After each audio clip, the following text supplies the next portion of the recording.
मनोज सिन्हा का एक बयान आया है कि एक स्ट्रिक्ट लॉ होना चाहिए जो जमात जैसे जो ये जमात इस्लामी जैसे इनको इलेक्शन में लड़ने नहीं देना चाहिए। क्या बात है? आप आज क्यों जाग गए ना एलजी साहब? ऐसा कौन सा कानून है जो आप इनके खिलाफ इस्तेमाल कर सकते हो? ये आज़ाद उम्मीदवार के तौर पे उठे हैं। क्या अब आप आज़ाद उम्मीदवार के तौर पे उठने नहीं दोगे?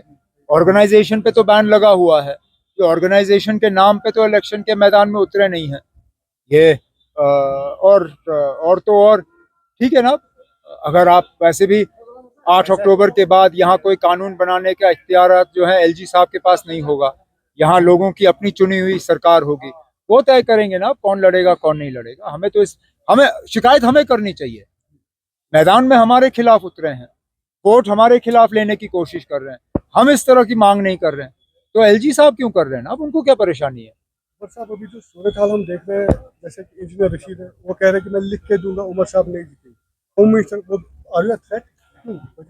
अब इंजीनियर रशीद साहब जरा पहले जो आज उन्होंने एबीपी के जरिए इंटरव्यू दिया है उसका जवाब दें। इंजीनियर रशीद साहब ने खुले अल्फाजों में ये कहा है कि आज अगर 8 अक्टूबर के बाद बीजेपी को नुमाइंदों की ज़रूरत पड़ी, एमएलएज की ज़रूरत पड़ी, तो बीजेपी के लिए इंजीनियर रशीद साहब के दरवाजे खुले हैं। अगर आज इंजीनियर रशीद साहब बीजेपी को मदद करने के लिए इलेक्शन लड़ रहा है तो जम्मू कश्मीर के लोगों को बहुत सोच समझ के अपने वोटों का इस्तेमाल करना चाहिए, क्योंकि मैं बार बार ये कहता आया हूँ। आज इंजीनियर रशीद साहब ने शुक्र है हमारी बात को तस्लीम किया है।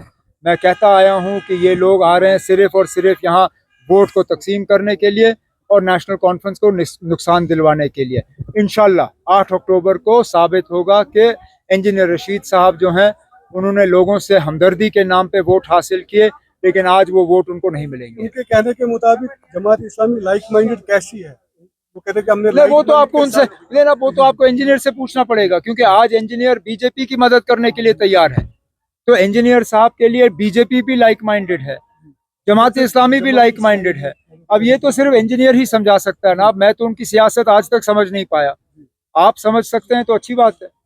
वकार रसूल जो है आज उन्होंने एक बयान दिया है। फिर से आज यस क्या कहा? आज हमारे रिपोर्टर को बयान दिया था कि कुछ जो एमसी के वर्कर्स थे, हाँ। उन्होंने असॉल्ट किया, दे वर ड्रंक।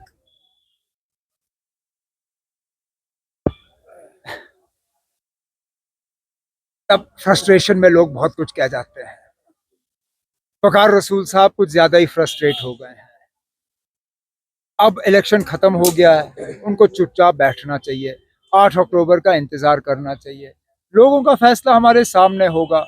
बाकी रही बात उनकी अपनी तंजीम, जो उनकी कांग्रेस पार्टी है, उन्होंने उनके इन बयानों को पसंद नहीं किया। उनको जो नए पीसीसी के सदर बने हैं उनके तरफ से मार पड़ी है एक बयान के जारे।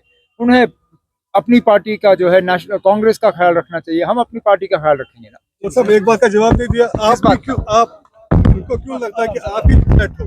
खाली आप थ्रेट हो? वो तो आपको साउथ से पता चल रहा है ना, जिस तरह के नतीजे आ रहे हैं।